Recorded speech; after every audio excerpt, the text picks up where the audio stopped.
Dan hari ini kita zamannya, Bu. Orang yang kadang-kadang syar'i, tapi tangannya, jempolnya, omongannya. Tidak ada kehormatan muslim yang tidak selamat dari lisannya, kecuali dia mencaci maki semuanya. Kalau itu ujungnya kita belajar, maka lebih baik tidak usah belajar. Kalau ujungnya itu mencaci maki. Karena ketika kita belajar itu menumbuhkan sifat takutnya kita kepada sesama muslim. Takutnya kita kepada Allah dengan kita tidak menjatuhkan kehormatan seorang muslim. Itulah kenapa kita harus belajar. Supaya kita tahu kapan itu perbedaan, kapan yang harus disikapi dengan ketegasan tanpa meninggalkan sifat kelembutan.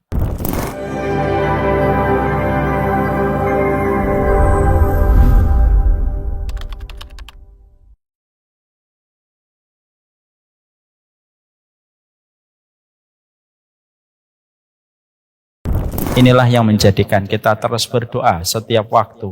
Karena doa mengubah yang mustahil menjadi mustajab. Doa itu mengubah yang tidak mungkin menjadi mungkin. Dan doa itu merubah sesuatu yang jauh itu menjadi dekat ketika kita senantiasa rajin mengetuk pintu langit. Terkadang Allah memberikan kepada kita takdir pahit karena kurang maksimalnya kita di dalam kita berdoa. Orang yang berdoa berarti bondingnya dengan Allah sangatlah kuat sehingga segala apapun yang dia jumpai, segala perkara apapun yang dia dapatkan, maka dia rangkai sebaik doa yang dia panjatkan kepada Allah. Semoga kita jujur di dalam kita berdoa dan meminta kepada Allah setiap waktunya. Sebagaimana jujurnya anak kecil ketika meminta mainan kepada bapak dan ibunya. Dan mereka akan terus mengulang permintaan mereka selama permintaan mereka belum dikabulkan oleh orang tuanya. Semoga kualitas kita di dalam kita berdoa lebih baik daripada anak kecil yang terus meminta mainan kepada bapak ibunya tanpa letih. Tanda jujurnya kita di dalam berdoa adalah bagaimana kita tidak pernah letih memohon kepada Allah. Inilah yang akan menjadi sumber kebaikan di dalam kehidupan kita. Kadang-kadang ilmu yang kita dapatkan tidak membawa kebaikan karena kurang maksimalnya kita di dalam berdoa. Kadang-kadang suami kita belum sebagaimana yang kita inginkan karena kita tidak pernah menyebutkan namanya di dalam doa. Kadang-kadang istri kita tidak sesuai dengan harapan hati kita. Ya karena kita tidak pernah menyebutkan nama istri kita ketika kita sedang berada di hadapan Allah. Takdir pahit dan takdir buruk itu karena kita lemah di dalam kita berdoa. Itulah yang dimaksudkan oleh Umar bin Khattab. Saya lebih khawatir kehilangan hidayah untuk berdoa daripada khawatir doa saya tidak dikabulkan oleh Allah. Kalaupun doa kita tidak dikabulkan oleh Allah, berarti pilihan Allah lebih baik daripada pilihan kita ketika kita berdoa. Kalau kita berdoa, itu kita berada di antara dua sifatnya Allah yang sempurna. Kita berada pada sifat hikmah dan sifat rahmatnya Allah.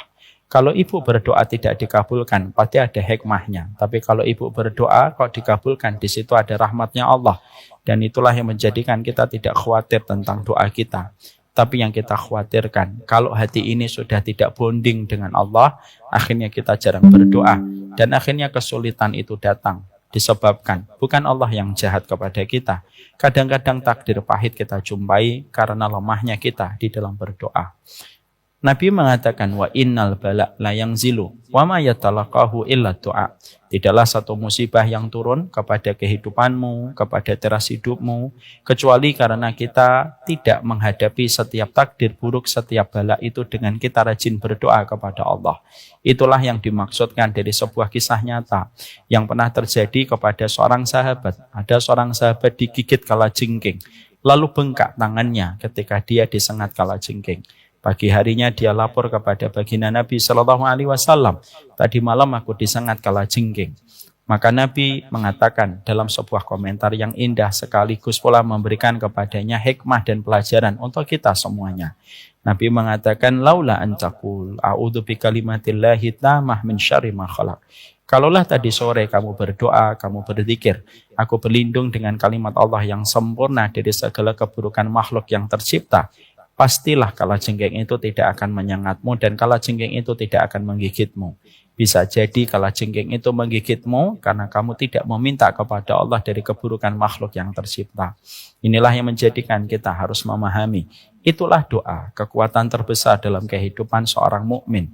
Bisa jadi ada penuntut ilmu, rajin datang ke kajian tetapi dia jarang mengetuk pintu langit. Akhirnya satu persatu kesulitan kita hadapi. Setiap kesukaran hadir di teras kehidupan kita. Bukan karena Allah yang jahat, tapi karena kita yang jarang berdoa kepada Allah. Inilah yang menjadikan kita berdoa setiap waktu dan setiap saat. Kalau seorang istri selalu berdoa, bisa jadi ada banyak fitnah yang harusnya mengenai kepada suaminya. Maka fitnah itu dipadamkan oleh Allah karena kekuatan doa. Bisa jadi ada musibah yang dihadapi oleh suaminya di kantor dengan fitnah berat yang dia jumpai dari seorang wanita yang tidak halal. Fitnah itu dan bala itu hilang. Diselamatkan suaminya dari bala dan musibah itu ketika seorang istri tidak pernah berhenti untuk berdoa. Inilah yang menjadikan kita faham. Doa itu merupakan bagian dari hidayah. Dan tidaklah orang yang sering meminta kepada Allah kecuali tebal hidayahnya. Sehingga dia selalu terkoneksi kepada Allah setiap waktu dan setiap saat dengan doa yang dia panjatkan setiap waktunya. Ibu adalah pemilik doa yang paling mustajab. Doanya ibu 3 kali lebih cepat daripada doanya seorang suami kalau mendoakan anak. Berdoalah kepada Allah setiap waktunya. Dalam hadis riwayat Muslim, Nabi pernah berdoa dari habis asar sampai maghrib. Begitu banyaknya proposal permintaan beliau kepada Allah untuk menunjukkan betapa besarnya bondingnya beliau kepada Allah dalam setiap perkara. Inilah yang menjadikan kita terus berdoa. Meminta kepada Allah dalam setiap perkara kehidupan kita. Supaya kehidupan kita menghadapi takdir-takdir yang manis yang memudahkan kita bersyukur dan memudahkan kita bersabar. Daripada kita menghadapi bala dan bisa jadi bala itu turun karena lemahnya kita di dalam berdoa. Inilah kekuatan doa dan inilah yang kita panjatkan dari apa yang disampaikan oleh Umar bin Khattab. Aku tidak pernah khawatir terhadap doaku dikabulkan ataukah tidak, tapi aku khawatir kalau aku tidak mendapatkan hidayah untuk berdoa. Berdoalah setiap waktu. Karena banyak perkara buruk yang dirubah menjadi kebaikan ketika kita berdoa. Semoga kita menjadi penuntut ilmu yang senantiasa merasakan kedekatan kita kepada Allah dan merasakan bondingnya kita kepada Allah. Sehingga kita tidak pernah ragu untuk meminta kepadanya. Kalau ada suara di pikiran kepala ibu, di hatinya ibu yang mengatakan, sudahlah jangan banyak minta, ketaatanmu aja masih terbatas. Pastikan itu merupakan bisikan setan. Setan itu terkadang tidak selalu melulu menjadikan kita bermaksiat. Tapi terkadang setan itu menjadikan kita bermaksiat kepada Allah dengan kita tidak meminta kepadanya. Dengarkanlah sebuah hadis dalam riwayat Imam Ahmad. Innallaha yaqdhab liman lam yas'alillah. Allah itu tidak senang, Allah itu murka, Allah itu benci. Siapa orang yang dimurkai oleh Allah? Mereka yang tidak pernah meminta kepada Allah dalam setiap perjalanan hidupnya. Mintalah apapun kepada Allah. Walaupun garam yang tumpah, mintalah kepada Allah. Walaupun sandalmu copot, mintalah kepada Allah. Kalau urusan garam dan urusan sandal, Nabi mengatakan secara spesifik supaya meminta gantinya kepada Allah. Apalagi urusan keluarga kita. Dahulukan untuk mendoakan pasangan kita. Karena pasangan kita itu sahabat kita dunia dan akhirat. Anak kita akan menemukan takdirnya, anak kita akan menemukan jalan hidupnya dengan pasangan yang Allah kirimkan untuk mereka. Tugas kita mengantar mereka sampai menikah. Tapi pasangan kita membersamai kita dunia dan akhirat kita. Dan di surga pun kita dipertemukan dengan pasangan kita. Mendoakan pasangan itu bagian dari rasa cinta yang benar karena Allah.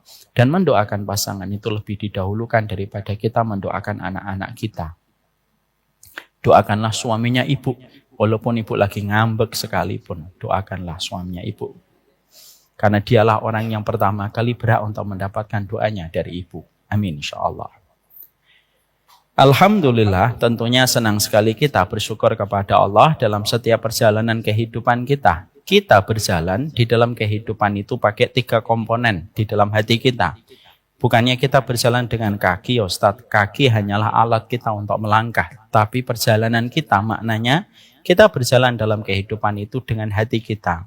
Hati kita tidak akan mampu memaknai setiap perjalanan hidupnya, menghadapi gelombang, menghadapi setiap problematika yang kita jumpai dalam kehidupan sampai hati kita memiliki 3 komposisi di dalam hati kita.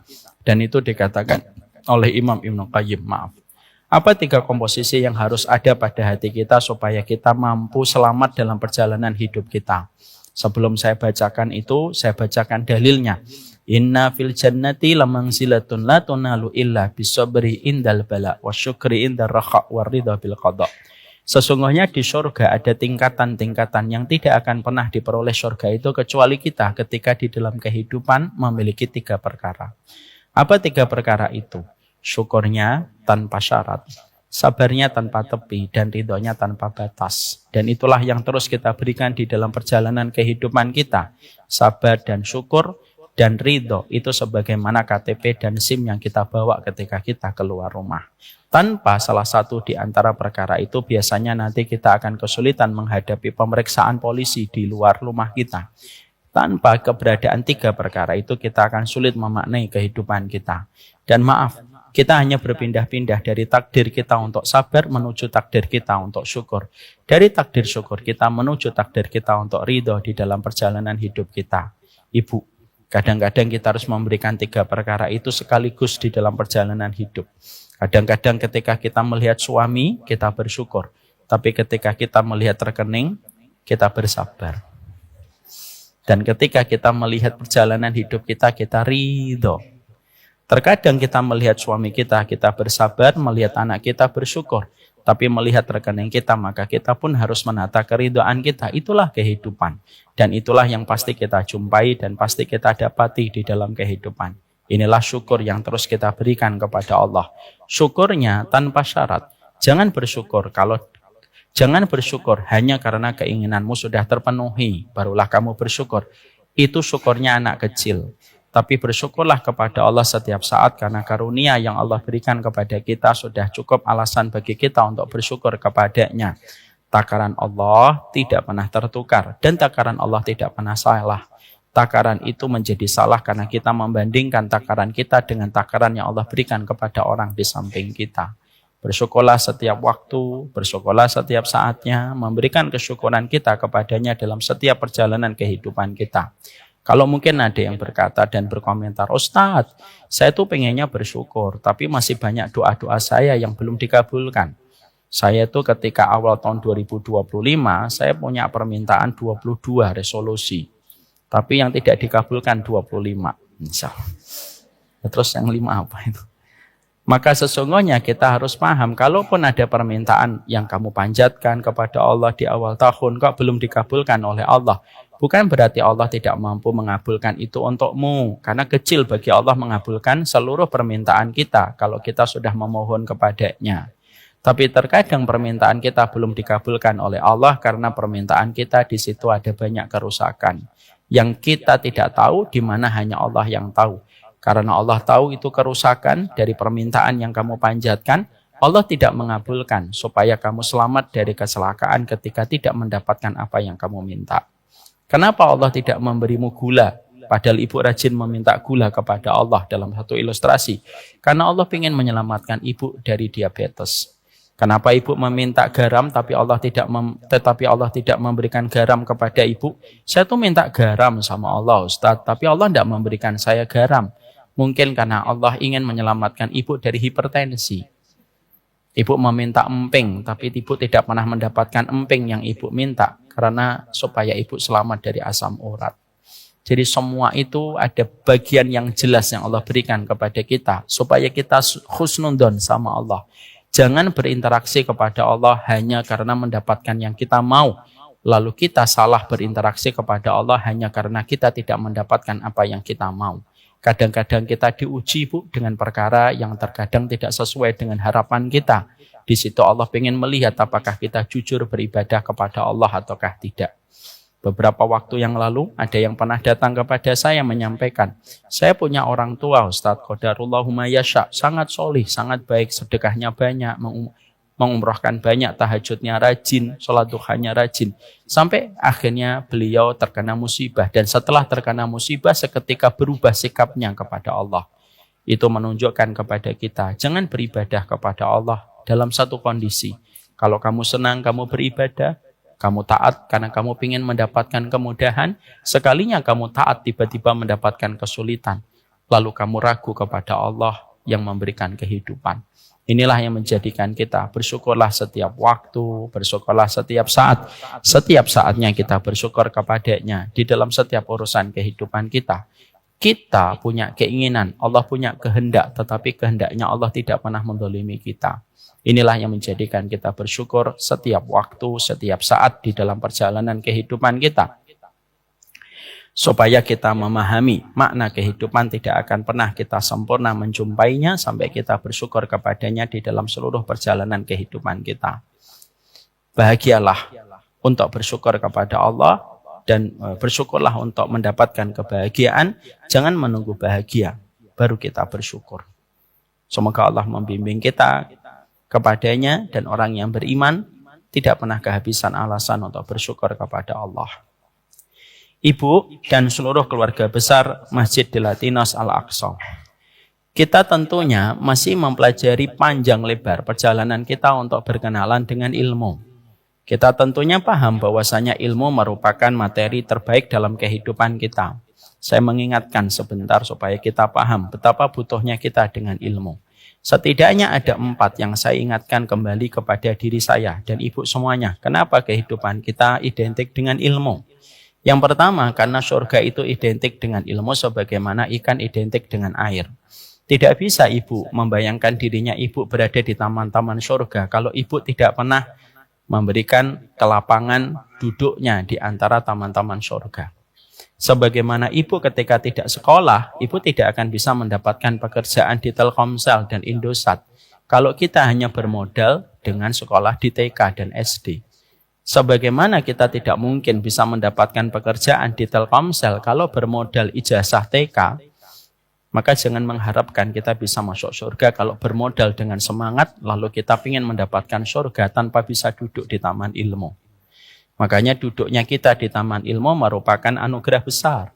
Karena tidak setiap muslim mereka diberikan oleh Allah kelembutan hatinya untuk duduk di antara taman ilmu. Siapapun mereka yang sudah digerakkan hatinya untuk duduk di taman ilmu, sebenarnya Allah sedang memplanning perjalanan hidupnya untuk menuju kepada surga. Allah nyamankan dia duduk di taman ilmu, karena sesungguhnya sejauh apapun perjalanan kita, seletih apapun perjalanan kita ketika menempuh ilmu, maka sejauh itulah kita berada dan dekat dengan surga dan dijauhkan dari api neraka. Maka yang pertama, ilmu itu penting di dalam kehidupan kita. Karena ilmu identik dengan surga sebagaimana ikan identik dengan air. Yang kedua, kenapa kita harus betul-betul mengagungkan ilmu?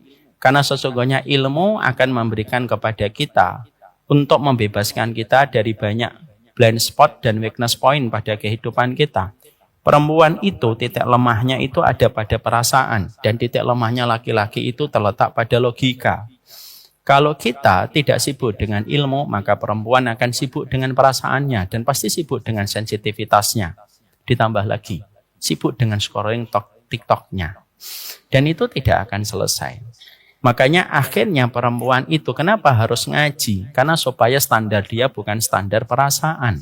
Kalau masih ada ibu-ibu yang mengatakan, kalau saya menyampaikan taat sama suami, lalu ibu menjawab, lihat-lihat suaminya, ini bukan standar ilmu, ini standar TikTok. Maka itulah yang menjadikan kita akhirnya paham. Orang yang sibuk dengan sesuatu yang bukan datang dari ilmu, semakin kita peroleh banyak, semakin kita kelelahan. Ibu mendapatkan informasi di Instagram, di TikTok, dengan tingkat per detiknya kita mendapatkan lautan informasi, maka storage akal kita semakin penuh. Sebagaimana hard disk di laptop, semakin banyak yang di-download, semakin akan lambat laptopnya dan perjalanan kita mengaplikasi dan mengunduh aplikasi. Sama, akal kita ini kayak hard disk di dalam laptop kita. Jangan terlalu banyak diisi informasi yang sifatnya recehan. Karena apa? Karena tidak ada yang bisa memberikan kepada kita ketenangan kecuali adalah dengan ilmu. Karena dengan ilmu memberikan kekuatan. Konten yang kita dapatkan itu dibuat tidak dengan standar jurnal, tidak dengan standar penelitian, tidak dibuat dengan standar ilmu sesuai dengan dalil. Kadang-kadang konten-konten yang ibu dapatkan, yang saya peroleh, konten itu dibuat oleh para konten kreator hanya untuk meningkatkan engagement, supaya meningkatkan exposure. Terkadang mereka ingin supaya barang dagangan mereka laku ketika engagementnya tinggi. Beda dengan Allah. Allah itu memberikan kepada ilmu supaya Allah bisa memberikan alasan kepada ibu memiliki kekuatan dalam hidup. Saya merasakan betul ilmu itu bisa memberikan kekuatan. Saya ambilkan contoh sedikit ya Bu, walaupun ini bukan contoh ideal. Kalau menurut Ibu tidak penting, skip aja. Saya pernah mendapati istri saya merasa lelah ketika anaknya banyak. Anak saya kan 8. Sekarang on the way 9, alhamdulillah. Siapa yang AA tadi? Doakan istri saya sehat. Ya udah gitu aja, saya pulang ya Bu. Istri saya hamil ke-9. Semoga Allah rahmati. Maka beliau, saya teruskan nggak ini? Maka saya ketika mendapati istri saya ngomong, lelah ya Bi, kadang banyak anak. Iya, pasti lelah. Tapi saya selalu bilang anak 1 juga lelah, anak 2 juga lelah. Sama-sama lelah. Lelah itu milihnya 2. Lelah di dunia, istirahat di akhirat. Istirahat di dunia, nanti malah lelah di akhirat. Lalu saya sampaikan, ada kata-kata bagus dari Imam Ibnu Qayyim. Istri saya merespon, apa kata-kata itu? Kata-kata itu jadi obat bagi saya. Kalau kadang-kadang menghadapi anak saya yang di mana-mana. Kadang di atas, kadang di bawah. Ada perkataan bagus dari Imam Ibnu Qayyim. Perempuan dan laki-laki kalau mereka diberikan keturunan, semenjak saat itu dosanya dibagi menjadi 2. Laki-laki dan perempuan semenjak nikah lalu Allah berikan kepadanya keturunan, maka otomatis settingan di dalam dosanya dibagi menjadi 2 partisi. Partisi dosa yang pertama itu tidak bisa dihapus kecuali dia bertaubat. Partisi dosa yang kedua itu tidak bisa dihapus kecuali karena kelelahan ketika dia mendidik anaknya, merawat anaknya, dan membesarkan anaknya dengan keimanan. Semakin lelah dia mendidik anaknya, semakin banyak dosanya akan dikabulkan oleh Allah. Semakin dia letih ketika begadang, pagi hari ngajak muter-muter, maka sesungguhnya semakin banyak kemaksiatannya dihapuskan oleh Allah. Saya ingatkan kembali, semenjak ibu menikah, lalu Allah memberikan kehamilan kepada ibu, lalu anaknya ibu selamat sampai lahir dan hari ini bertumbuh, Allah jadikan dosanya menjadi 2 partisi. Separuh dosa ditebus dengan taubat. Separuh dosa ditebus dengan kelelahan ketika mendidik anak. Ketika saya sampaikan perkataan Imam Ibnu Qayyim ini dalam bahasa Arab tentunya, maka istri saya langsung senang sekali. Dan dia memiliki harapan kembali bahwasanya punya anak itu merupakan bagian dari keutamaan. Itulah artinya ilmu ketika memberikan kekuatan kepada kita. Ilmu itu memberikan energi kepada kita.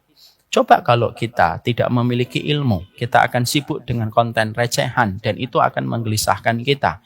Dan banyak konten yang justru menjadi toksik di pikiran kita. Hati-hati terhadap apa yang kamu jumpai. Karena apa yang kamu jumpai itu meramaikan ruang berpikirmu yang menjadikan kamu terkadang berpikir negatif tentang masa depan. Jangan terlalu banyak konten yang akhirnya menjadikan kita tidak bermakna kehidupan kita. Itulah ilmu, memberikan kekuatan. Makanya kalau kami umroh Bu, maka kadang namanya perempuan ya, naik turun, dikasih nasihat kayak gitu naik, sebentar lagi turun lagi. Kadang-kadang ketika umroh istri saya kemarin sempat curhat. Enak ya kalau anak dikit itu bisa umroh tawafnya berkali-kali. Kalau kita kan mau umroh sama 8 anak, Masya Allah itu perjuangannya luar biasa. Maka saya menyampaikan Allah itu membagi amal sebagaimana Allah membagi rezeki Bu. Ada orang yang mereka tawaf sunnah berkali-kali, tapi mereka tidak mendapatkan keutamaan. Ada orang yang mereka mendidik anaknya, walaupun mereka tidak tawaf sunnah, tapi mendidik anak itu wajib dan tawaf sunnah itu tetap sunnah. Yang wajib itu lebih utama daripada yang sunnah. Maka hatinya gembira lagi. Itulah ilmu, menggembirakan kita. Makanya kalau ibu sedang capek dan letih ketika berhadapan dengan suami, tiba-tiba ibu mendapatkan sebuah hadis meluncur dari lisan seorang guru. Sabar sama suamimu. Kalau kamu meninggal dunia dalam kondisi suamimu ridho, maka 8 pintu surga akan mencatat namamu dan engkau akan dipanggil oleh 8 pintu surga. Kira-kira kita semangat atau tidak semangat? Semangat. Walaupun cuma 3 hari setelah itu drop lagi. Tapi semangat itu pasti hadir. Dan itulah yang menjadikan kita paham betapa pentingnya ilmu pada perjalanan hidup kita. Yang ketiga, ilmu itu memberikan kepada kita furqan. Furqan itu apa? Supaya kita bisa membedakan mana yang benar dan mana yang salah. Kalau kita tidak memiliki ilmu, kita tidak akan bisa membedakan mana yang benar dan mana yang salah. Kalau samar-samar, sebagaimana kita jalan mendaki gunung dan perjalanan sedang berkabut, kita tidak bisa membedakan mana jalan setapak dan mana itu jurang. Fungsinya ilmu menghilangkan kabut yang menghalangi titik pandang mata kita. Supaya titik pandang kita semakin jelas, supaya kita tahu yang benar dan yang salah itu bagaimana. Supaya kita akhirnya mengerti. Ini salah, walaupun tampaknya dibungkus dengan kalimat-kalimat yang sifatnya itu menarik. Contoh, orang ketika seorang perempuan mengatakan, saya mah jadi perempuan gak mau punya anak, saya maunya free child. Kenapa? Supaya saya tidak menyakiti dan mendolimi anak saya, dan saya tidak mau punya anak hanya karena saya egois. Kalimatnya tampaknya kalimat bijak. Kalimatnya seakan-akan itu merupakan angin surga. Tapi kalau kita orang berilmu, kita tahu kalimat ini salah. Jangan melawan fitrah yang Allah berikan. Kamu melawan fitrah itu kamu akan babak belur. Kok bisa Ustaz? Orang, kita bedah kasusnya. Perempuan misalkan, ketika dia mengatakan, saya tidak mau punya anak. Ini beda ya kasusnya kalau ada perempuan yang memang tidak ditakdirkan punya anak. Perempuan yang tidak ditakdirkan memiliki keturunan, kelak mereka akan memasuki pintu surga bernama pintu keridhaan. Karena pintunya surga itu ada 8. Pintu sholat, pintu puasa, pintu sedekah, pintu jihad, pintu aiman, pintu ridho. Pintu tobat, pintu memaafkan. Pintu ridho itu untuk siapa? Yang lahir jantungnya bocor. Yang dari kecil sudah membawa penyakit dari gen orang tuanya. Yang ketika mereka di dalam kehidupan nikahnya syar'i, walimahnya bagus, tidak pacaran, tapi juga tidak mendapatkan keturunan. Sebagaimana Ibunda Aisyah sampai menutup mata. Mereka nanti akan memasuki surga bukan dari pintu sholat, bukan dari pintu puasa, bukan dari pintu sedekah, tapi dari pintu ridho. Makanya ibu, nanti kalau punya teman, sahabat, sudah nikah 15 tahun, belum mendapatkan keturunan, panggillah dia dengan panggilan doa. Hei wanita yang kelak memasuki surga dari pintu ridho. Supaya membesarkan hatinya. Maka sesungguhnya kalau ada perempuan, lalu dia dengan sengaja tidak mau punya anak dan berkata, saya tidak mau punya anak, nanti daripada nyakitin anak. Ini kan kalimatnya tampak bijak. Dan banyak Gen Z yang mereka membenarkan dan mengaminkan ucapan ini. Mari kita bedah. Ibu, fitrahnya manusia itu punya anak. Karena sesungguhnya mata kita lama-lama itu akan berkurang penglihatannya. Lama-lama pendengaran kita juga akan berkurang. Dan tidak ada tongkat paling indah kalau kita semakin tua dan ketika kita memasuki senja. Kecuali tongkat kita itu ada pada anak. Orang yang mengatakan tidak punya anak itu karena dia masih muda. Adsen dari iklan untuk dia masih banyak. Uangnya masih ngalir ke rekening. Suaminya belum mengecewakan. Badannya belum sakit. Nanti coba masuk 35. Sudah mulai batuk-batuk. Sudah mulai cek gigi dan cek mata. Ketika suaminya mulai mengecewakan, siapa yang akan jadi tongkatnya kalau dia tidak mau punya anak?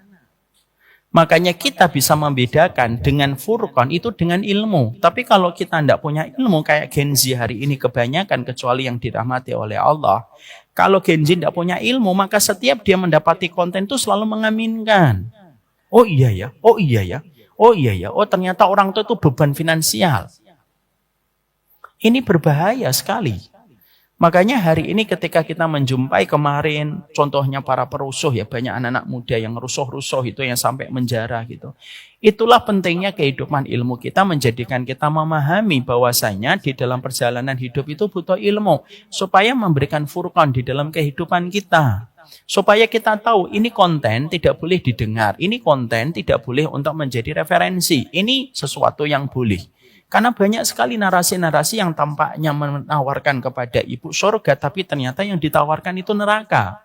Karena sebelum Dajjal nanti betul-betul muncul. Lalu sifat surga yang dibawa Dajjal itu neraka. Dan sifat neraka yang dibawa Dajjal itu surga. Sebelum Dajjal memiliki narasi semacam ini. Maka muncul narasi-narasi yang senada dan satu frekuensi dengan narasinya Dajjal. Banyak konten yang terkadang kita jumpai kalimatnya itu kalimat yang kelihatannya sempurna dan membawa surga. Tetapi justru merusak. Contoh ibu, berapa banyak kalangan perempuan itu dirusak oleh narasi feminisme tanpa mereka ngerti betapa Islam sangat memuliakan perempuan. Apa itu perempuan dalam Islam? Dikungkung, dijajah. tidak mendapatkan perlakuan yang adil. Tidak pernah keluar kalimat-kalimat semacam ini kepada Allah ketika menempatkan perempuan, kecuali orang yang tidak paham tentang Allah. Kalau kita punya ilmu, kita tahu ini salah narasinya. Perempuan itu makhluk yang dicintai oleh Allah, Bu. Tidak ada satu makhluk yang paling dicintai oleh Allah kecuali perempuan dan dimudahkan untuk mendapatkan surga kecuali perempuan. Demi Allah itu. Makanya saya pernah membaca satu kitab tentang perempuan itu, saking kagumnya saya, Masya Allah. Gampangnya perempuan itu masuk surga. Saking irinya saya melihat perempuan, alhamdulillah saya nggak sampai kebablasan.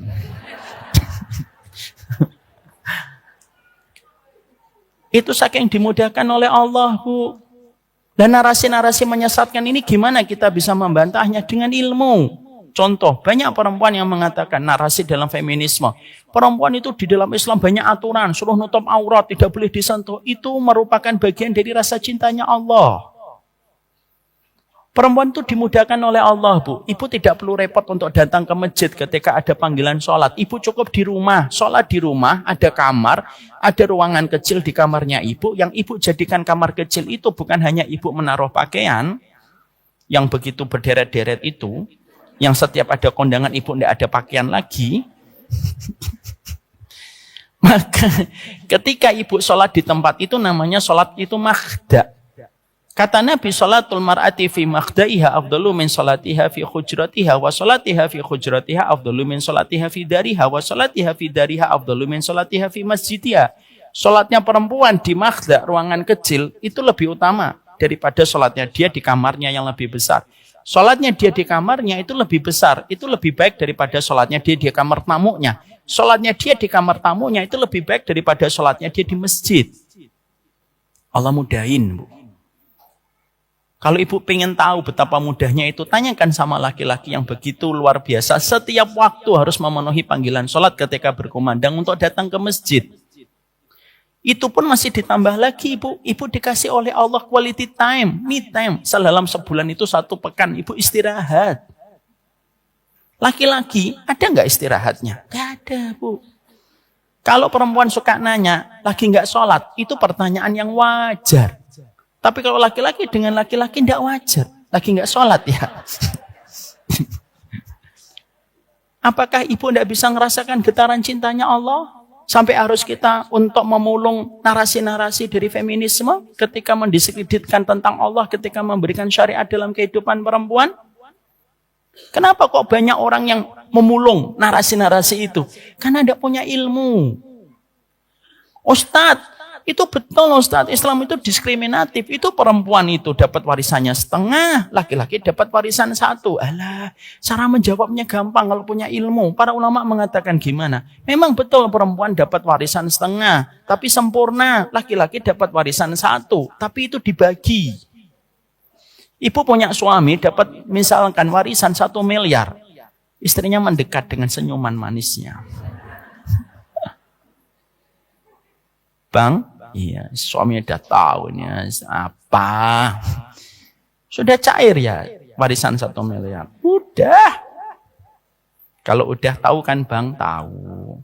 Maka dibagi-bagi, Bu. Misalkan dia dapat 1, mungkin dibagi untuk suaminya, anak-anaknya, pendidikan, keberlangsungan keluarganya, keberlangsungan bagaimana orang yang dia cintai. Mungkin 1/4 dia tinggal sisanya untuk dia sendiri, Bu. Dan itu pun ketika dia dapat 1, Bu, Allah hilangkan sifat bakhilnya dia kepada istrinya. Dapat 1 memang, tapi sifat bakhilnya itu dihilangkan sama Allah sama istri. Masya Allah ya, Bu, nikah itu menghilangkan sifat bakhilnya laki-laki.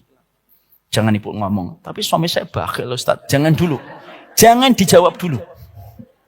Jangan dijawab dulu. Ibu saya ambilkan contoh yang paling gampang. Laki-laki, kalau dia diminta untuk traktir orang, 1, 2 kali, 3 kali, masih bisa senyum atau tidak? Masih. Senyumnya senyum Pepsodent. Tapi kalau sudah 6 kali, 7 kali masih dimintain untuk traktir, kira-kira laki-laki sebel atau tidak sebel? Sebel, sudah tidak senyum. Ayolah Bang, ayolah traktir lagi. Saya udah traktir 6 kali, gantian.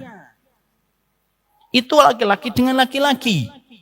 Tapi pernah enggak seorang suami itu lagi makan sama ibu bubur ayam, dia mikir, saya pikir-pikir 17 tahun ya saya traktir kamu. Enggak ada. Tidak ada, Bu. Sampai ibu ngaji pun, saya tidak menafikan suami semuanya baik. Tapi tidak semuanya suami itu kayak Firaun. Mobil yang ibu pakai, siapa yang membelikan? Bensinnya, etolnya. Belum lagi kalau ban bocor, siapa yang ibu telepon? Dia di kantor. Bang, gimana sih ini bannya bocor? Yang disalahin suami, padahal yang pakai istri.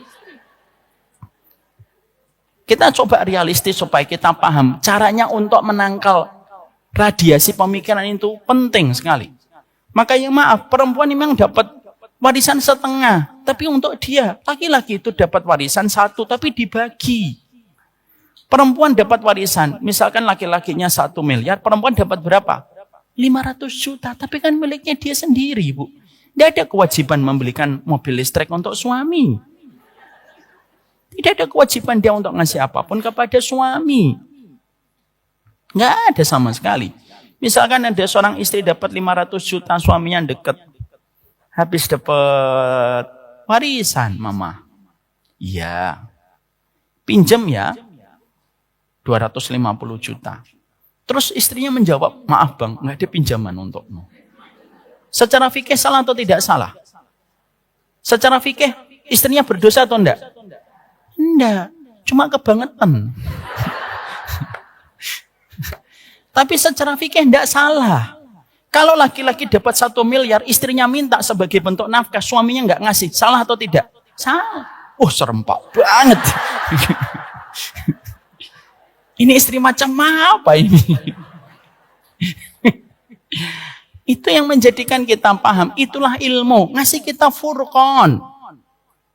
Ngasih kita furqan. Kalau ibu sering scrolling dan ibu ya dapatkan itu di TikTok dan Instagram dan itu menjadi acuan petunjuk kita, berbahaya, Bu. Masih ingat nggak dulu saya memberikan contoh?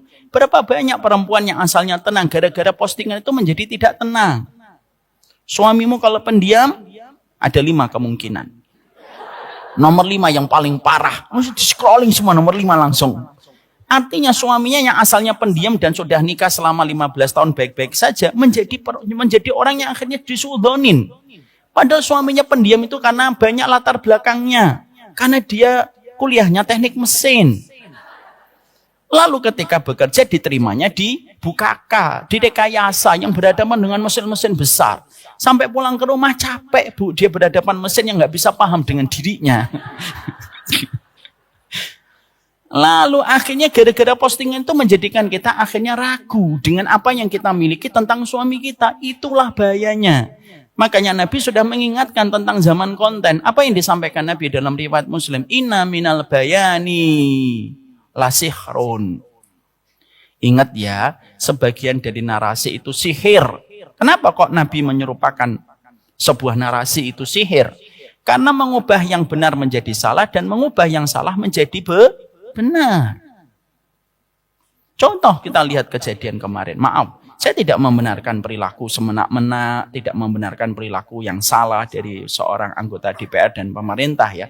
Tapi yang saya sorot itu narasi itu sangat berbahaya. Orang joget bukan karena kenaikan gaji, tapi joget karena ada suara musiknya.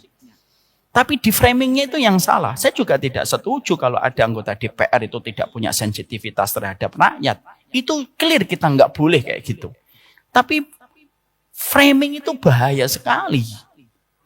Itulah yang menjadikan kita akhirnya paham. Inilah sibuknya kita dengan ilmu. Ilmu itu ngasih kepada ibu furqan. Sehingga ibu tidak dikontrol oleh perasaan.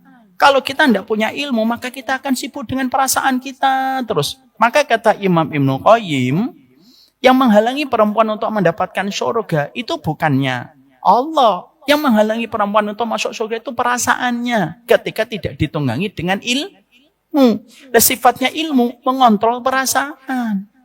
Makanya wanita yang sering ngaji tidak akan sama dengan wanita yang tidak sering ngaji. Selama niatnya benar, pasti beda. Makanya maaf, jangan sampai ibu sering ngaji, tapi suaminya tuh mikir dari kejauhan. Kok istri saya ngaji sudah 15 tahun masih sama aja ya? Itu yang ketawanya keras, semoga diampuni. Jangan sampai semacam itu. Sehingga akhirnya ilmu memberikan kepada kita furqan. Yang terakhir yang kita harus pahami, apa pentingnya ilmu di dalam perjalanan kehidupan kita? Ilmu pentingnya dalam perjalanan kehidupan kita itu apa? Menjadikan setiap ibadah kita menjadi bermakna ketika kita mendapatkan ilmu di dalam perjalanan hidup. Sehingga dengan ilmu itulah menjadikan kita akhirnya mendapatkan keberkahan di dalam perjalanan kehidupan kita. Itulah ilmu. Dan itulah yang menjadikan kita memahami betapa dahsyatnya ilmu di dalam perjalanan kita. Tapi kita ketika mendapatkan ilmu di dalam kehidupan ini tentunya harus memberikan adab dan akhlak yang terbaik. Maka itulah yang menjadikan kita mempelajari apa sih yang kita harus lakukan supaya kita mendapatkan ilmu dan supaya ilmu betul-betul memberikan keberkahan di dalam kehidupan kita. Mari kita menuju kepada akhlak kepada ilmu. Kita menuju kepada akhlak yang 8. Kita insya Allah hari ini kita selesaikan akhlak kita sama ilmu sebelum nanti kita membahas tentang karakter penuntut ilmu. Nomor 8, perjalanan kita ketika menuntut ilmu di dalam kehidupan kita. Perjalanan kita ketika menuntut ilmu.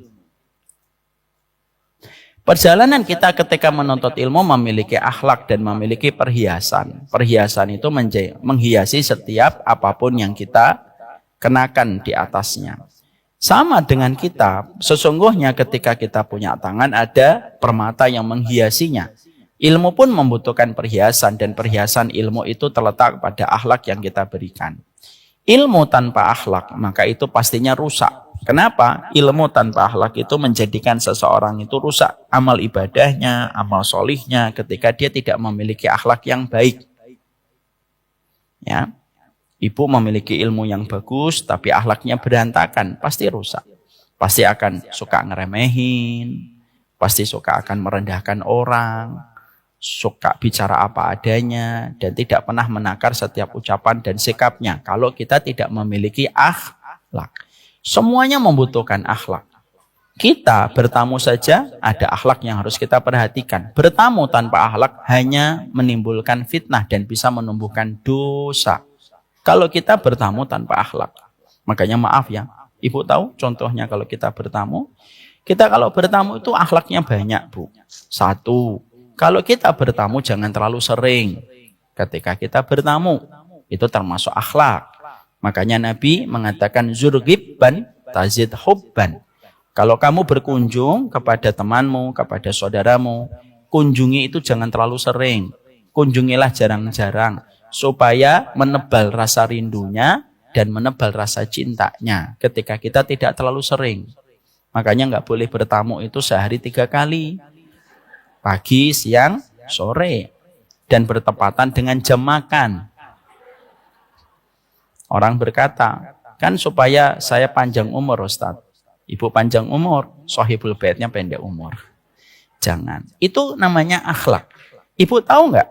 Bahwasanya ketika kita bertamu, kita harus memahami yang kedua. Saya sampaikan dulu betapa akhlak itu sangat mempengaruhi. Kalau kita bertamu, kita harus paham bahwasanya kalau kita bertamu, akhlaknya orang bertamu itu apa?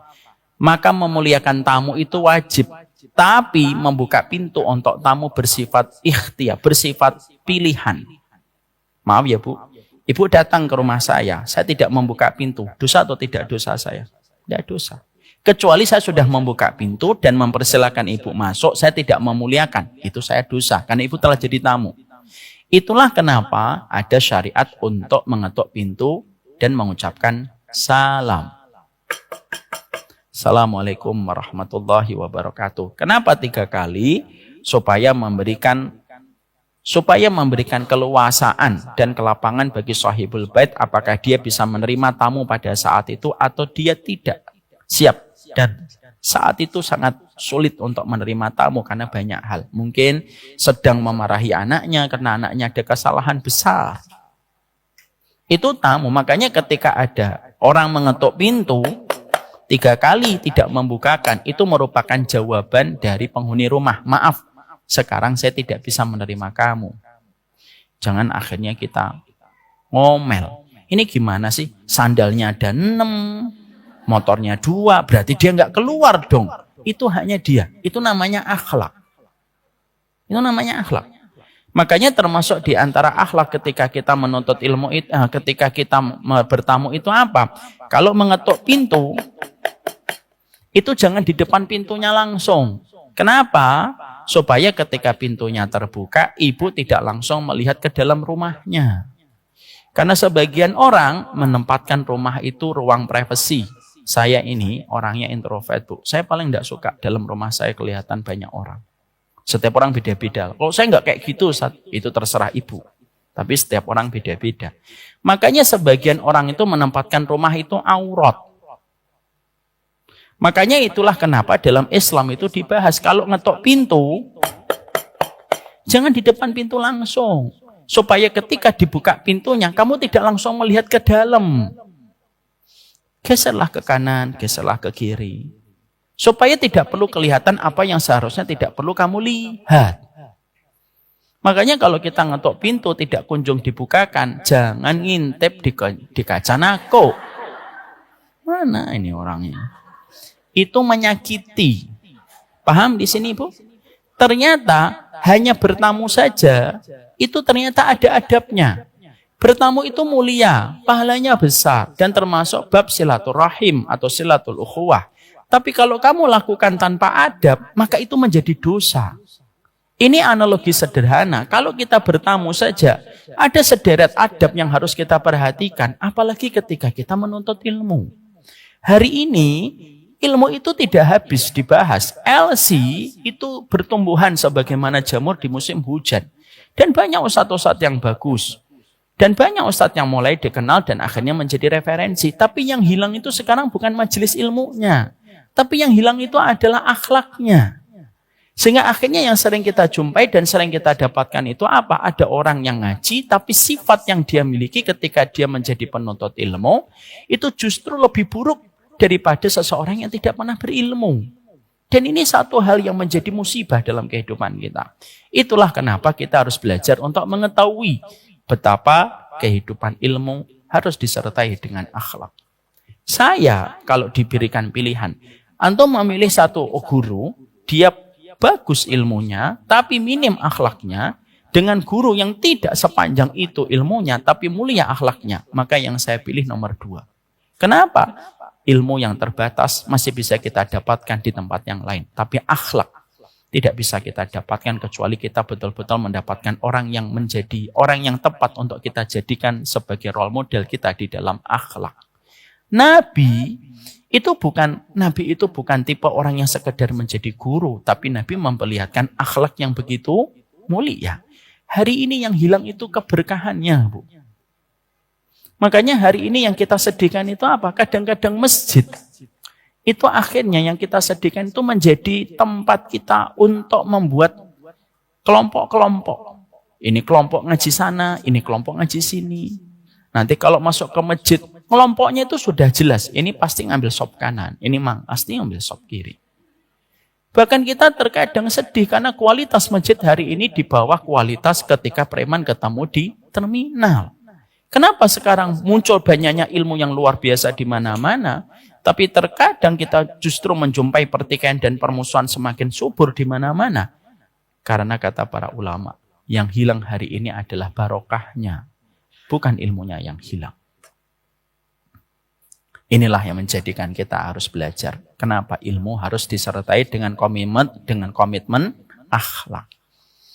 Tolong catat kalimat ini, tolong dicatat ibu-ibu. Dan mungkin sudah pernah dicatat. Yang sudah mencatat tidak usah dicatat. Ilmu tanpa akhlak rusak. Ilmu tanpa akhlak rusak. Akhlak tanpa ilmu batil.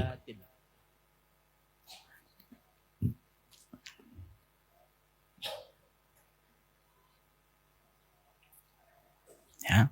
Dan itu harus kita mengerti. Makanya kalau ada orang mengatakan, saya punya ilmu. Nggak usah, nggak terlalu penting akhlak saya.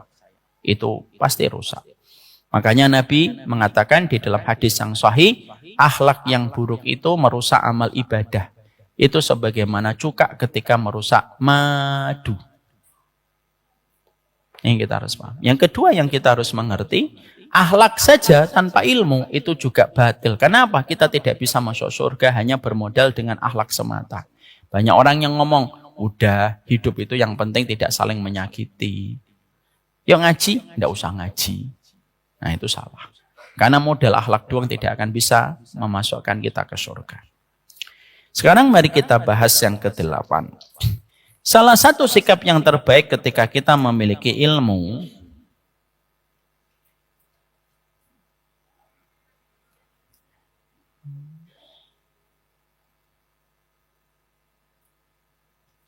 salah satu sikap yang terbaik kita di dalam masalah ilmu itu apa? Yaitu orang yang mereka menuntut ilmu harus senantiasa belajar untuk melapangkan hatinya ketika mendapati perbedaan-perbedaan yang didasarkan kepada perbedaan para ulama.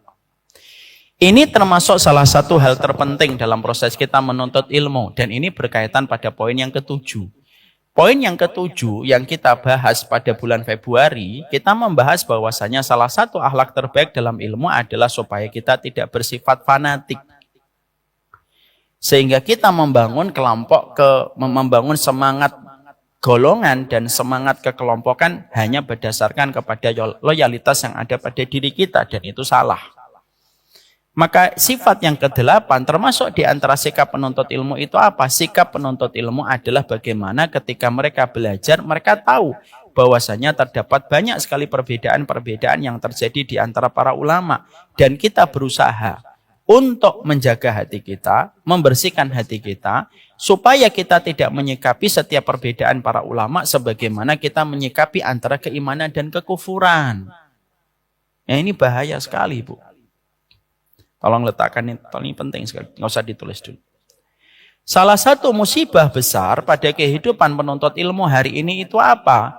Salah satu musibah besar dalam penuntut ilmu adalah banyak penuntut ilmu yang mereka ketika menjumpai perbedaan itu sebagaimana mereka menyikapi antara keimanan dan kekufuran.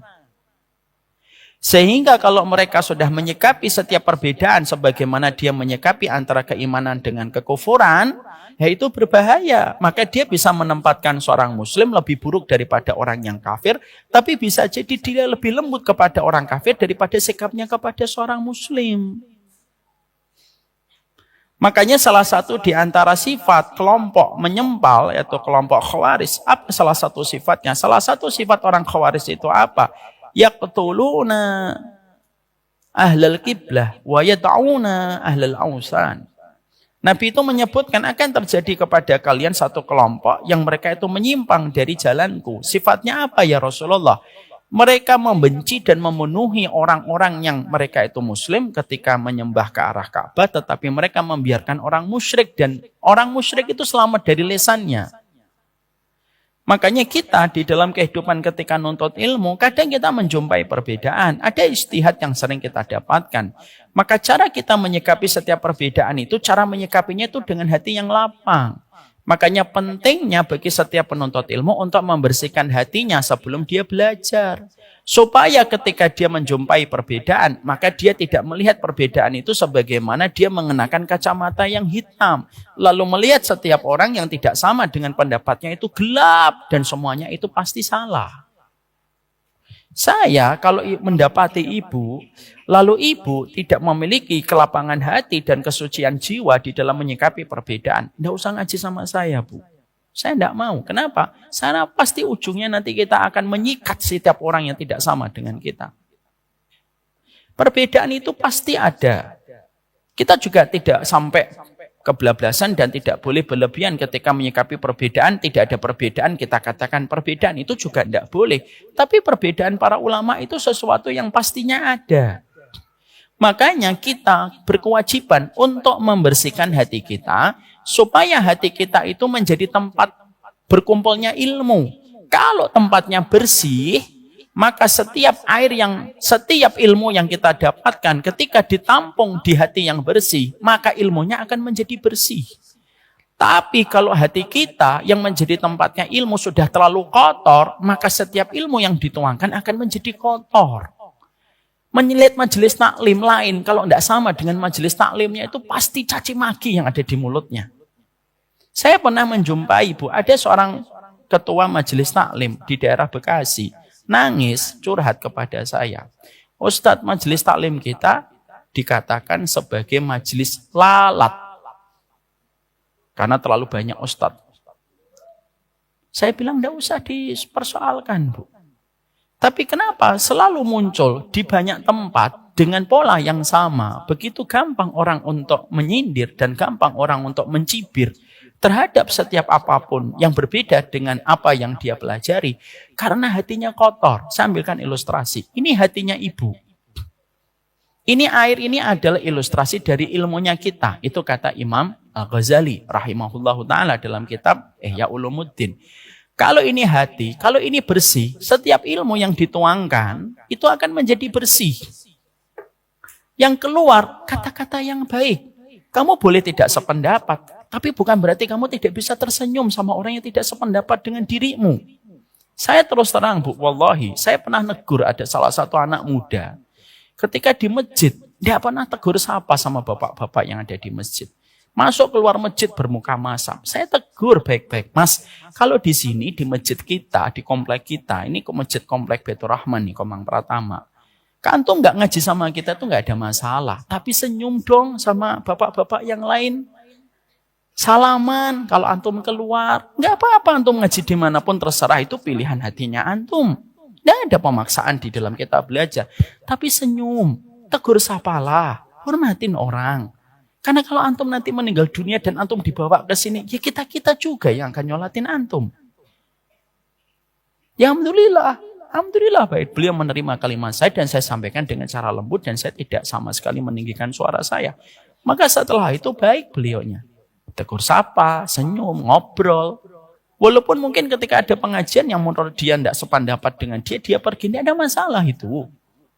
Tapi cara kita menyikapi orang itu jangan sampai akhirnya membangun loyalitas hanya berdasarkan kepada kelompok.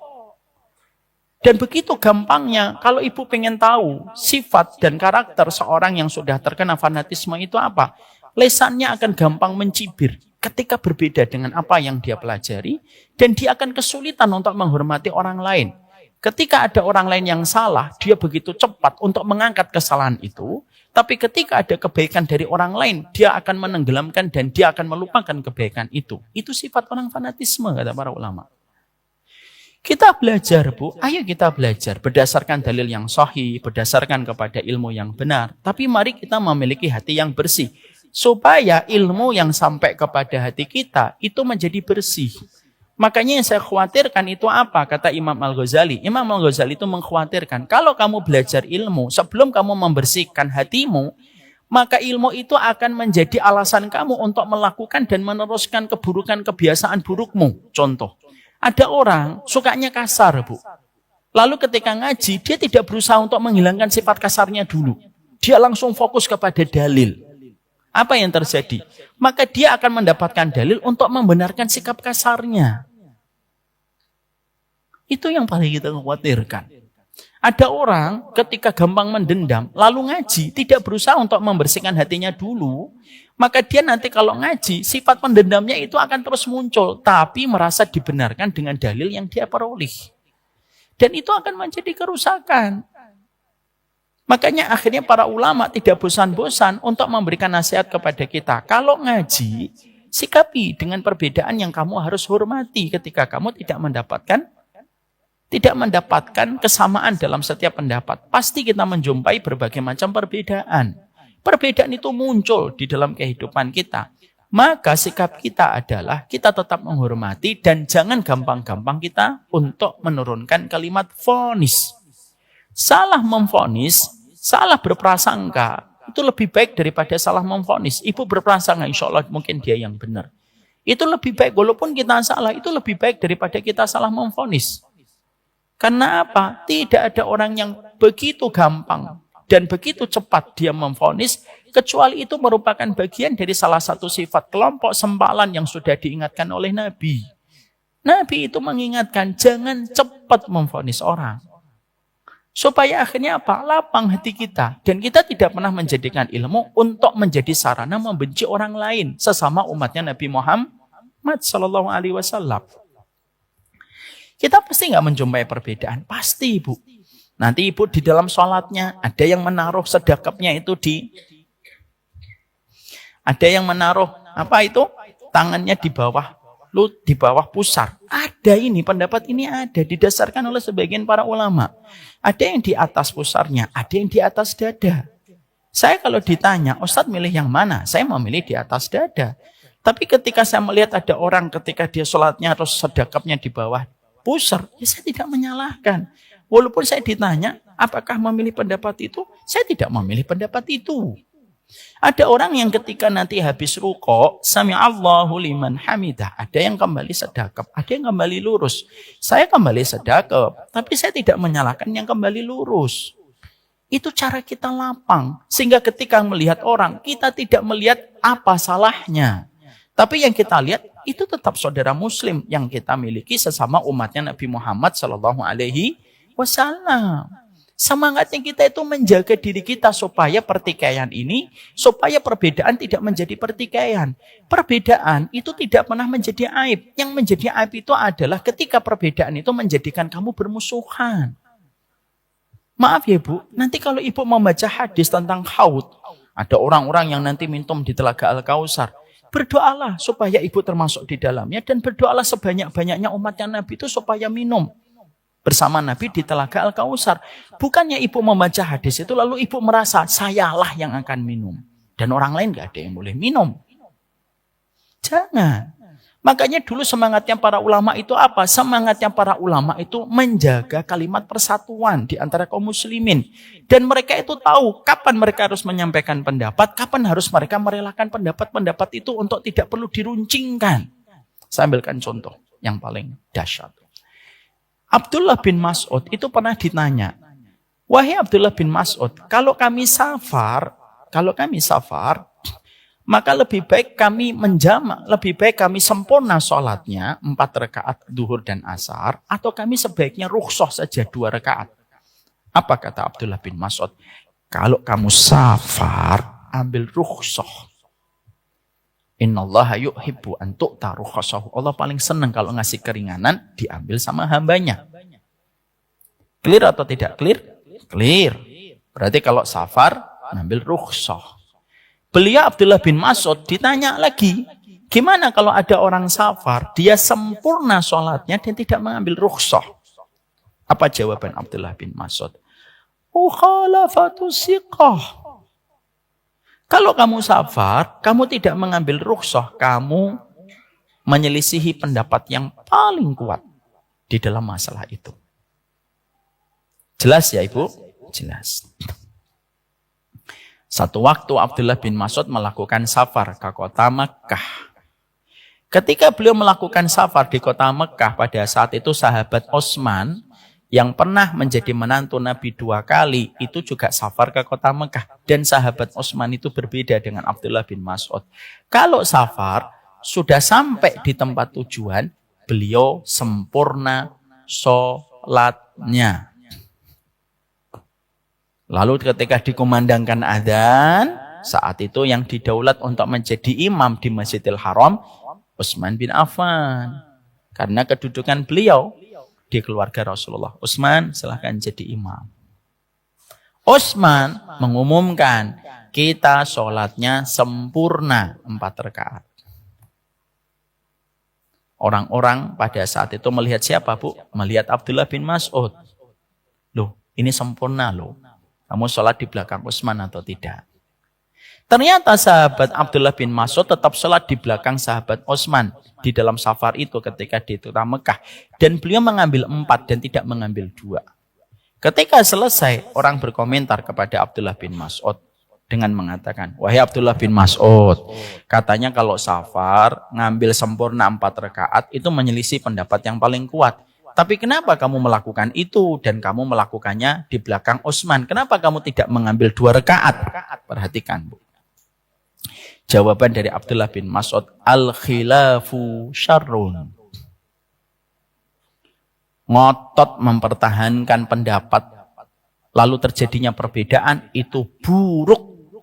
Dan saya rela untuk melepaskan pendapat saya, mengikuti pendapatnya Utsman, supaya menjaga kalimat di antara kaum muslimin.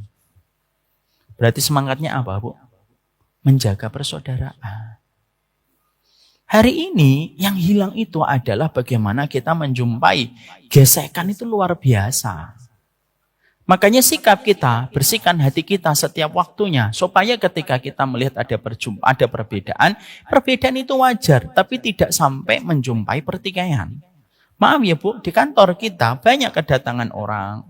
Ada habaib pernah datang, ada kiai juga pernah datang, ada lulusan Madinah itu juga bareng-bareng datang banyak. Kita terima Bu, kita ngobrol. Bukan berarti semuanya kita harus cocok.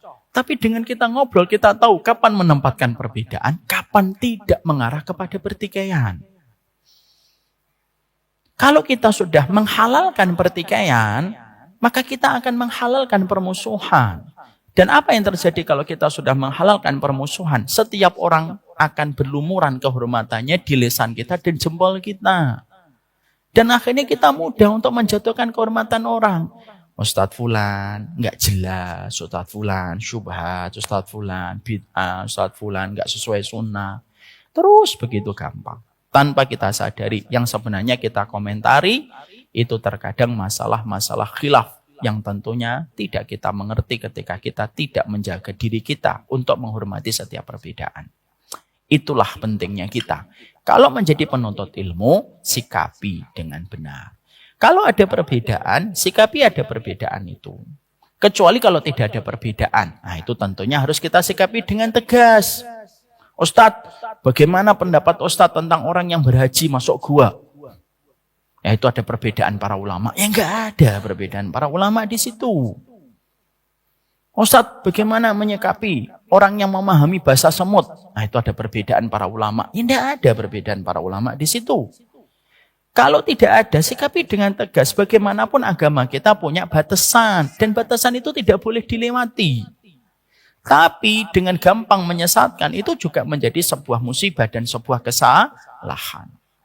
Makanya kita menjumpai di dalam buku saya memberikan contoh yang paling nyata. Imam Ahmad bin Hambal itu mengatakan bahwasanya sholat kalau mimisan itu batal wudhunya. Itu pendapatnya Imam Ahmad. Jadi Imam Ahmad ditanya, gimana kalau kami wudhu, sholat, mimisan, batal sholatnya, batal wudhunya. Kamu mimisan itu sebagaimana kamu kentut. Batal, batal. Lalu Imam Ahmad itu ditanya, kalau kamu sholat, imamnya mimisan, apakah kamu tetap akan sholat di belakang dia? Kata Imam Ahmad, saya tetap akan sholat di belakang dia, walaupun dia mimisan. Kenapa? Karena saya tidak mungkin menyanggah imam itu yang mengambil pendapatnya Imam Malik. Karena Imam Malik mengatakan apa? Imam Malik mengatakan mimisan itu tidak membatalkan wudhu. Di sini ada nggak perkara dia ngotot dengan pendapatnya? Nggak ada, Bu. Sekarang itu ada orang ngotot, Bu. Sekalinya dia mendapati ada perbedaan, wah langsung disikapi dengan brutal. Itu yang salah dalam kehidupan kita. Dan inilah yang akan menjadi sebuah musibah dalam perjalanan kehidupan kita. Kalau kita menyikapi setiap perbedaan dengan cara yang brutal. Akhirnya apa? Kita menjatuhkan kehormatan. Dan berulang-ulang saya menasihati kepada diri saya sendiri dan kepada kita semuanya. Menjatuhkan kehormatan seorang muslim hanya karena kita memiliki sikap brutal ketika mendapati perbedaan. Itu dosanya lebih parah daripada zina. Itu lebih parah daripada zina. Masa Ustadz? Iya. Mana dalilnya bahwasanya dosa ketika menjodohkan kehormatan itu lebih parah daripada zina? Nabi mengatakan kalau kamu makan riba, kalau makan riba, itu yang paling ringan dari riba itu apa? Yang paling ringan dari riba itu adalah berzina dengan ibunya. Lah riba itu 72 pintu.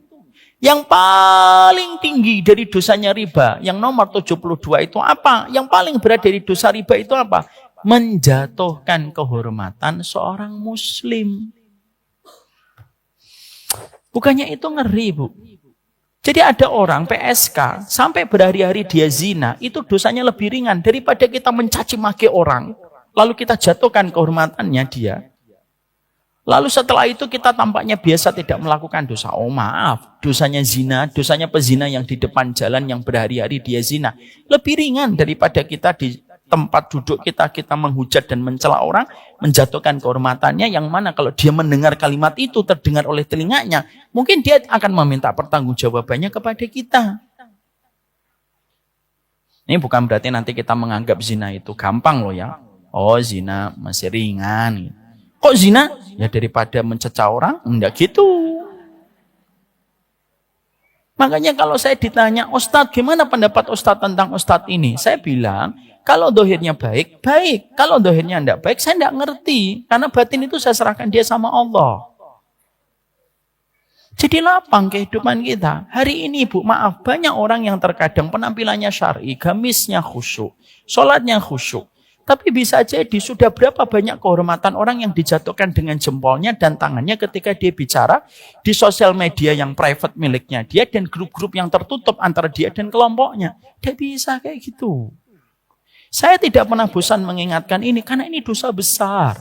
Makanya kita mendapati perkataan dari Imam Syaukani di dalam kitabnya Nasrul Jauhar. Apa perkataan Imam Syaukani? Kamu akan menjumpai di satu zaman orang itu begitu peduli dengan penampilannya dan pakaiannya, tapi tidak peduli dengan kehormatan orang. Dan hari ini kita zamannya, Bu. Orang yang kadang-kadang syar'i, tapi tangannya, jempolnya, omongannya. Tidak ada kehormatan muslim yang tidak selamat dari lisannya, kecuali dia mencaci maki semuanya. Kalau itu ujungnya kita belajar, maka lebih baik tidak usah belajar. Kalau ujungnya itu mencaci maki. Kalau ujungnya hanya mencaci maki, ngapain kita belajar? Karena ketika kita belajar itu menumbuhkan sifat takutnya kita kepada sesama muslim. Takutnya kita kepada Allah dengan kita tidak menjatuhkan kehormatan seorang muslim. Itulah kenapa kita harus belajar. Supaya kita tahu kapan itu perbedaan, kapan yang harus disikapi dengan ketegasan tanpa meninggalkan sifat kelembutan. Ibu, saya sampaikan kepada Ibu, ini jelas clear ya. Ibu terima alhamdulillah, tidak terima juga. Semoga Allah membukakan Ibu untuk menerima. Ada seorang ustadz sekitar 2 bulan yang lalu meninggal dunia di atas mimbar, ya atau tidak? Beliau meninggal di atas mimbar hari Jumat Idul Adha. Hari yang paling baik hari Jumat. Jengkal tanah yang paling baik masjid. Di antara jengkal tanah yang paling baik di masjid, mimbar. Karena kalau orang sudah naik di sini, semuanya harus diam. Dan kalau ngomong, batal sholat Jumatnya. Nih, paling mulia nih. Ada seorang ustadz yang tidak pernah menempuk dadanya sebagai ustadz ahlu sunnah. Mungkin murid-murid yang suka mengklasifikasi ustadz kayak gitu pun tidak pernah menempatkan beliau sebagai ustadz sunnah. Tapi meninggalnya di atas mimbar hari Jumat. Saya yakin tidak semuanya Ibu pernah mendengar kajiannya. Saya pun tidak pernah mendengarkan kajian beliau. Ada beberapa hal yang saya tidak sependapat dengan beliau. Saya ada yang tidak sependapat dengan beliau. Tapi yang Allah bukakan untuk kita, ini contoh. Kadang ada orang yang berbeda pendapatnya dengan dirimu. Itu tidak menjadikan dia tidak dicintai oleh Allah. Makanya saya pernah ngobrol dengan salah satu orang yang sangat fanatik sekali dengan kelompoknya. Saya ngomong begini, sudah, gini loh akhi. Ada enggak orang yang bukan datang dari kelompok antum yang mati husnul khatimah? Ya ada Ustaz. Ada enggak orang NU yang mati husnul khatimah? Ada. Ada enggak orang Muhammadiyah yang husnul khatimah? Ada Ustaz.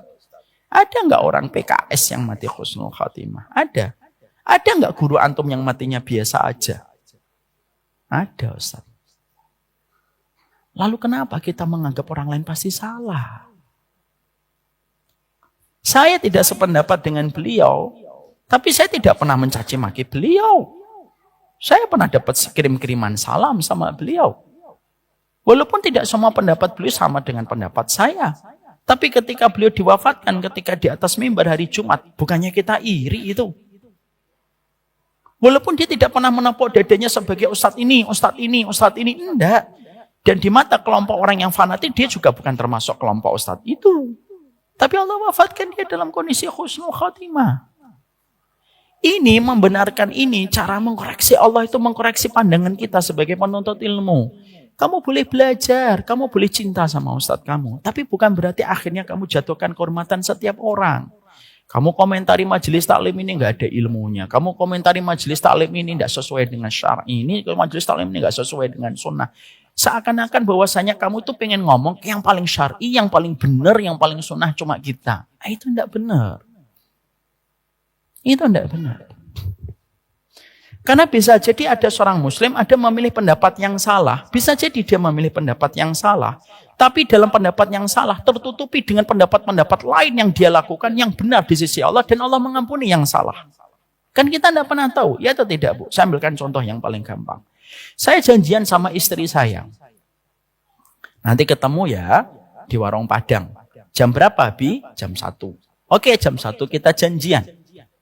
Qadarullah jam 1 istri saya sudah datang on time. Saya telat. Jam 2 saya belum datang. Jam 3 saya belum datang. Jam 4 ditelepon berulang-ulang. Sudah 217 kali dia nelpon saya. Belum datang. Sudah ditelepon 217 kali. Mati handphonenya. Apa yang kita bayangkan tentang wanita? Seorang istri menunggu suaminya 217 kali telepon, tiba-tiba handphonenya mati. Kepalanya tidak berasap aja sudah alhamdulillah. Datanglah saya jam 5. Telat berapa jam? 4 jam. Ketika telat, istri kita memandang kita. Janjinya jam berapa? Jam 1. Ini jam berapa? Jam 5. Saya tahu saya salah, tapi tadi maaf kondisinya macet. Saya ingin membelikan kepada kamu satu hadiah. Karena hadiahnya mahal, saya belinya hati-hati supaya saya tidak terperangkap dan terjebak kepada barang yang KW. Kok tadi ditelepon 217? Karena saya lagi sibuk untuk melihat barang yang ori dan KW. Contoh, Bu. Sama bisa-bisanya Ustadz. Ini contoh, ngomentari contoh gimana sih? Lalu setelah itu, sang istri nanya, emang kamu nyiapin hadiah apa? Permata. Ini harganya 750 juta. Kira-kira istri kita akan meneruskan marahnya atau memaafkan suami? Akan marah atau memaafkan? Memaafkan. Istri kita akan bilang, cuma jangan... Ini contoh loh, Bu. Paham kan artinya? Jangan nanti kalau pulang ditanya suami tadi kajian apa? Suami membelikan permata. Ini contoh. Contoh. Lalu bisa jadi istri kita ngomong, Masya Allah, Bi, ini untuk aku. Iya. Harganya berapa? 750 juta. Istri kita akan ngomong apa? Lain kali, Bi, telatnya 9 jam. Paham analogi ini? Analogi ini, Bu, ini yang paling penting, bukan kisahnya. Penting. Analogi ini saya sampaikan, ada terkadang tetangga kita, mungkin dalam satu pendapat dia salah. Tidak ngambil pendapat yang sunnah. Tapi bisa jadi malamnya dia tahajudnya panjang. Bisa jadi ada ratusan anak yatim yang dia sembunyikan, yang dia bantu, yang kita tidak pernah bantuin walaupun kita sering ngaji. Yang mana itu mungkin nggak kelihatan oleh mata kita. Tapi kelihatan oleh Allah. Dan Allah memaafkan satu pendapat salah yang dia ambil. Dan Allah menerima semua amal yang lainnya. Contoh, saya ini semua celana saya di atas mata kaki, Bu. Karena saya menganggap enggak, jangan sampai nutup mata kaki. Tapi kalau saya ngelihat ada bapak-bapak atau seorang ikhwan gitu, ternyata celananya si panjang menutup mata kaki. Saya itu ngomongnya itu sederhana. Afirmasi saya apa? Afirmasi saya adalah mungkin bapak itu mengambil pendapat yang membolehkan, atau mungkin bapak itu pendapat dalam masalah celana dia salah, tapi bisa jadi dia memiliki amalan besar yang saya tidak ketahui, yang akhirnya nanti bisa Allah pilih dia sebagai orang yang mati husnul khotimah. Mungkin orangnya sangat sabar menghadapi istrinya. Selalu senyum. Istrinya semarah-marah apapun melemparkan piring dan gelas, selalu senyum suaminya. Kita tidak pernah tahu, Bu. Tapi bisa jadi ada seorang ikhwan penampilannya syar'i, mungkin celananya di atas mata kaki, tapi giliran pulang ke rumah dia nggak pernah sabar sama istrinya. Selalu kalau pulang ke rumah ngajak ngomongin keburukan orang. Kita nggak pernah tahu. Yang saya ingin sampaikan adalah marilah kita ngaji fokus kepada dalil. Ambil pendapat yang paling kuat. Yang kita perbaiki itu cara pandang kita kepada orang lain. Paham di sini? Jangan sampai ngambil yang 750 juta. Itu contoh dari saya. Paham? Makanya itulah yang menjadikan kita akhirnya memahami ini. Yang berikutnya yang ke-9, Termasuk salah satu di antara karakter penuntut ilmu itu mengevaluasi diri lebih banyak daripada orang awam. Apa artinya ini mengevaluasi diri ini? Mengevaluasi diri ini artinya adalah dia banyak muhasabah terhadap dirinya. Dan ada sikap hati yang paling baik. Sikap hati yang paling baik itu apa? Selalu merasa kurang dan tidak pernah merasa lebih yang ada pada takaran ilmunya dan pada takaran amalnya. Gimana ini? Nah, inilah yang menjadi penjelasan kita. 7 bulan lagi itu apa ya berarti? Enggak, insya Allah bulan depan moga-moga tidak ada undur. Bulan depan itu Oktober ya. Oktober masih insya Allah. Sudah 1,5 jam kita kajian. Kalau saya perpanjang tidak sesuai sunnah. Kajian itu tidak boleh terlalu lama. Karena kata para ulama apa? Idza talal majlis fakana lisyaitan nasibuh. Kalau majelis ilmu terlalu panjang, setannya banyak. Yang asalnya khusyuk, ngeliatin jam. Yang asalnya tidak ke belakang, dia ke belakang. Mari kita halau setannya. Sebelum dia datang lebih banyak, mari kita selesai terlebih dahulu. Supaya ketika setannya ke sini, loh kok udah selesai? Barakallahu fiik. Saya akhiri kajian kita pada kesempatan hari ini. Berarti quote apa yang kita bawa, pastikan hati kita bersihkan setiap waktunya. Imam Al-Ghazali itu mengatakan, orang yang mereka itu menjadi penuntut ilmu adalah orang yang paling dituntut untuk membersihkan hatinya. Supaya ilmu tidak dijadikan pembenar sikap buruknya. Supaya ilmu tidak dijadikan pembenar karakter buruknya di dalam dia menuntut ilmu. Semoga kita dijauhkan dari sikap mendolimi dan didolimi oleh orang lain. Allahumma inna na'udzubika an nudlim au nudlam di dalam kehidupan kita. Don't worry about the pain you hold inside. Don't worry about the tears you try to hide. Don't worry about the nights that feel so long. Don't worry about the weight he makes you strong. Don't worry about the fear that clouds your way. Don't worry about the load that comes today. Don't worry about the pain upon your chest. Don't worry about your path, Allah knows best. He always makes the bad days go away. I raise my hands and say Subhanallah, Subhanallah. He even turns my dark nights into day. I raise my hands and say Subhanallah, Subhanallah. Don't worry about the past, it can be healed. Don't worry about the wounds, they will be sealed. Don't worry about the doubts that cloud your mind. Don't worry about the peace you cannot find. Don't worry about the dreams that seem too far. Don't worry about the nights without a star. Don't worry about the steps you've yet to take. Don't worry about your heart, it will not break. He always makes the bad days go away. I raise my